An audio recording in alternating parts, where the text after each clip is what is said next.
سبحان اللہ۔ اس کا یہ ہے کہ اپنے ماں باپ کے ساتھ حسن سلوک کرو، اپنے ماں باپ کے ساتھ اچھے نسبت سے پیش آؤ، ان کے ساتھ اچھا سلوک کرو۔ حضرات محترم،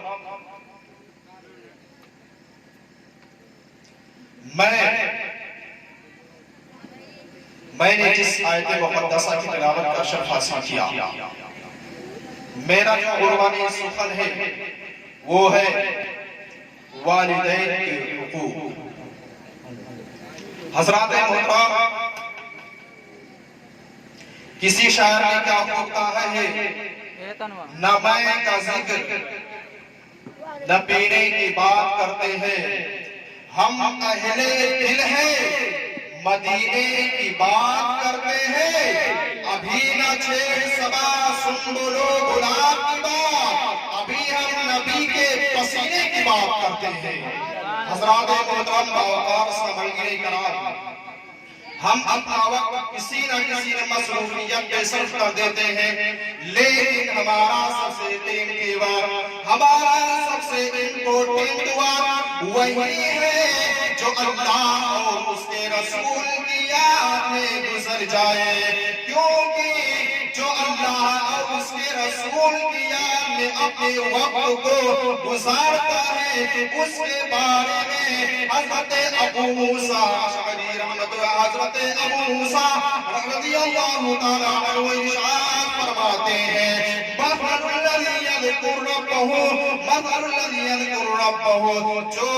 جو اللہ کا ذکر کرتا ہے، جو اللہ کا ذکر نہیں کرتا ہے، وہ زندہ اور مردے کی طرح ہے۔ حضرات محترم، آج ہم اس محفل میں، جس محفل میں بیٹھے ہوئے ہیں، اس محفل کے بارے میں پیارے آقا علیہ الصلوۃ والسلام ارشاد فرماتے ہیں، اے لوگو، جہاں اللہ کا ذکر ہوتا ہے، جہاں پہ اللہ کا ذکر ہوا کرتا ہے، وہاں صرف انسان ہی نہیں بلکہ اللہ کے نور فرشتے بھی حاضر ہوا کرتے ہیں، اور حاضر ہونے کے بعد اہل محفل کو ڈھانپ دیا کرتے ہیں، اور اس محفل کا ذکر رب کی بارگاہ میں کرتے ہیں، اور جب رب کی بارگاہ میں کرتے ہیں تو اللہ رب العزت اس محفل میں بیٹھنے والوں کی مغفرت کا وعدہ فرما لیتا ہے۔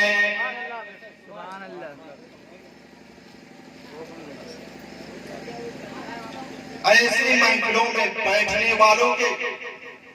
اللہ رب العزت ان کی مغفرت کا وعدہ فرما لیتا ہے۔ تو پھر ہم اس طرح کی محفل کیوں نہ سجائیں؟ حضرات محترم، میں آپ کو بتاؤں، ایک حدیث پاک سناتا ہوں، مشکات شریف کی حدیث پاک ہے، عن ابن عباس قال قال رسول اللہ صلی اللہ علیہ وسلم،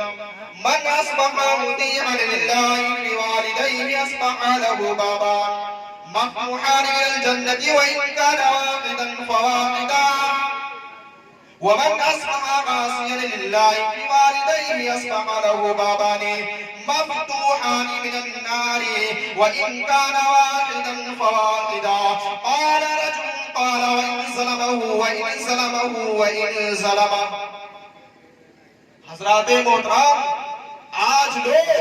اپنی ماں باپ کو گالیاں دیتے ہوئے نظر آ رہے ہیں، لوگ اپنے ماں باپ کو مارتے پیٹتے ہوئے نظر آ رہے ہیں، لیکن اللہ کے پیارے حبیب صلی اللہ علیہ وسلم نے ارشاد فرمایا، حضرت عبداللہ ابن عباس رضی اللہ تعالیٰ عنہ ارشاد فرماتے ہیں کہ میرے آقا علیہ الصلوۃ والتسلیم نے ارشاد فرمایا، اے لوگوں سنو، جس نے اس حال میں سنوگی جس نے جو اللہ اور اس کے رسول کو راضی کر کے اپنے ماں باپ کا فرما بردار بندہ رہا، تو اللہ رب العزت اس کے لیے صبح میں جنت کے تو دروازے کھول دیتا ہے، اور ماں باپ میں سے ایک ہو تو ایک دروازہ کھول دیتا ہے۔ اور جس نے اس حال میں صبح کی کہ ماں باپ کے بارے میں خدا تبارک و تعالی کا نافرما بردار بندہ رہا تو اللہ رب العزت اس کے لیے جہنم کے دو دروازے کھول دیتا ہے۔ اگر ماں باپ میں سے ایک ہو تو ایک جہنم کا دروازہ کھول دیتا ہے۔ اور آگے اللہ کے پیارے حبیب صلی اللہ علیہ وسلم نے ارشاد فرمایا، قال رجل قال وَإِنِ ظَلَمَ، اگر ماں باپ اس پہ ظلم کریں، اگرچہ ماں باپ اس پر ظلم کریں، اگرچہ ماں باپ اس پر ظلم کر کے پھر بھی وہ صبر کرے۔ حضرات پیارے آقا علیہ السلام ارشاد فرماتے ہیں کہ اگر کوئی شخص ماں باپ کی نافرما برداری کرتا ہے، ان کی اتباع اور فرما برداری نہیں کرتا، تو اللہ کے پیارے حبیب صلی اللہ علیہ وسلم نے ارشاد فرمایا کہ اس کے لیے جہنم کے دو دروازے کھول دیتا۔ اب بتاؤ، اور جس نے ماں باپ کی عزت کی، وفاداری کی، ان کی خدمت کی، تو ان کے بارے میں بھی اللہ کے پیارے حبیب صلی اللہ علیہ وسلم نے ارشاد فرمایا اس کے لیے جنت کے دو دروازے کھولے۔ میرے نوجوان بھائیوں، ان باتوں کو غور و فکر کے ساتھ سنو۔ میں اپنی طرف سے بنا کر نہیں پیش کر رہا ہوں، بلکہ یہ حدیث پاک ہے، علماء کرام یہاں پر موجود ہیں، حدیث اور قرآن اور اقوال صحابہ اور اللہ اور اس کے رسول صحابہ کرام کے ماننے والے ہی سنی صحیح العقیدہ ہے۔ ان چیزوں سے جو انکار کرتا ہے وہ کافر ہو جاتے ہیں، مرتد ہو جاتے ہیں۔ اور میں بتاؤں ماں باپ کیا ہے؟ وہ تمہارے لیے جنت اور جہنم۔ اور بھی اللہ کے پیارے حبیب صلی اللہ علیہ وسلم نے ارشاد فرمایا، ماں باپ جنت اور جہنم ہے، اگر تم ان کی خدمت کرو گے، ان کی فرما برداری کرو گے، ان کی اتباع کرو گے تو جنت پہ مستحق بنو گے، اور اگر ان کی نافرما برداری کرو گے، ان کی بات کو نہیں مانو گے، بیوی کو آنے کے بعد اپنی ماں باپ کی بات بالکل نہیں مانو گے، ان کی ہر بات انکار کر دو گے، ان کی ہر بات پر عمل نہیں کرو گے، ان کی خدمت نہیں کرو گے، تو تم جہنم کے مستحق ہوگے۔ میرے بھائی، ان چیزوں پہ غور و فکر کی ضرورت ہے۔ میں آپ کو ایک واقعہ سناتا ہوں۔ ایک اللہ کے رسول حضرت مالک الدینار ہیں، جو اللہ کے بہت ہی بڑے مقبول بندے ہیں۔ حج کا موقع آتا ہے، حج کا ٹائم آتا ہے، وہ حج کے ارادے سے گھر سے نکل پڑتے ہیں۔ جب گھر سے نکلتے ہیں، نکلنے کے بعد جب حج کے ارکان کو ادا کر لیتے ہیں، حج کے سارے ارکان کو ادا کرنے کے بعد آپ کے دل میں ایک خواہش پیدا ہوتی ہے اور وہ سوچنے لگتے ہیں، یا اللہ میں ایسے دو بندوں کو دیکھنا چاہتا ہوں، ایسے دو بندے کو دیکھنا چاہتے ہو، ایک وہ بندہ جس کا حج رب کی بارگاہ میں قبول ہو گیا ہو، اور ایک وہ جس کا حج رب کی بارگاہ میں قبول نہ ہوا ہو۔ حضرت محترم اتنا سوچنے کے بعد حضرت مالک الدینار مسجد نبوی کے اندر آپ کو نیند آ جاتی ہے۔ جب نیند آتی ہے تو نیند میں پیارے آقا علیہ السلام و تسلیم تشریف لے آتے ہیں۔ جب تشریف لاتے ہیں تو پیارے آقا علیہ السلام نے ارشاد فرمایا، اے